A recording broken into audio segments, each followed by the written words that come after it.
Hey, Life with Box here, coming to you with another recall video. So this is just an update from my previous video. If you haven't watched that video, click on the link here below. So Honda finally dropped an official notice, and some of you may have gotten it in the mail, but for those of you who haven't or just want to know more about this situation, I will tell you a little bit about it right now. So Honda has determined that this rust defect affects Honda elements made within the years 2003 to 2010. If your element is built between those years, definitely have your rear stiffener checked out. So Honda specifically describes that the rust found on the rear trailing arm is a direct result from salt being laid down on the roads during the winter seasons. So does this mean that if you live in an area where there's no salt, no winters, no snow, that your element is going to be okay? I'm not sure, but still have your rear trailing arm inspected.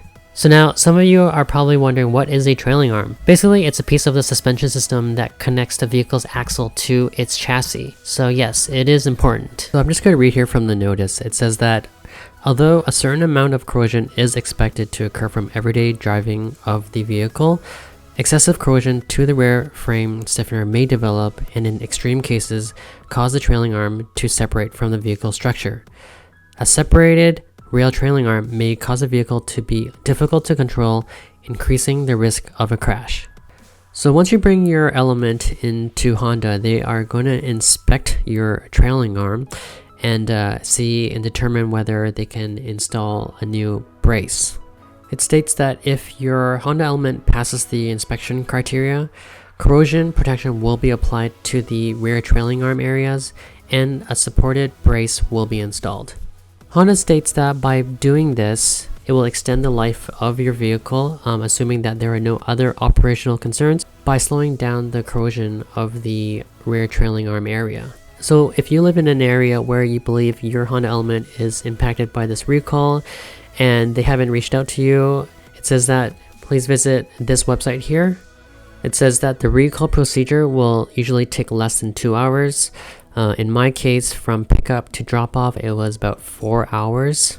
And it says that this recall service will be performed all free of charge.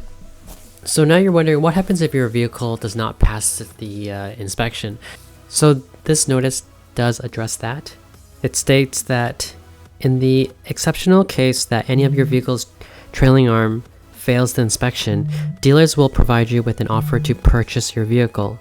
The purchase price offered will be a predetermined value that is calculated taking into account your key vehicle attributes such as the model year, the trim, and the mileage. The price offered will also include a bonus amount over and above the vehicle's estimated value. Where a vehicle fails the trailing arm mount bolt inspection, dealers will provide you with temporary alternative transportation free of charge until the vehicle purchase process is complete. Okay, so that pretty much wraps up all the information I have based on this recall from Honda. I hope it helps and you guys have a better idea of what to expect when bringing your vehicle in for this recall. So good luck and thanks for watching.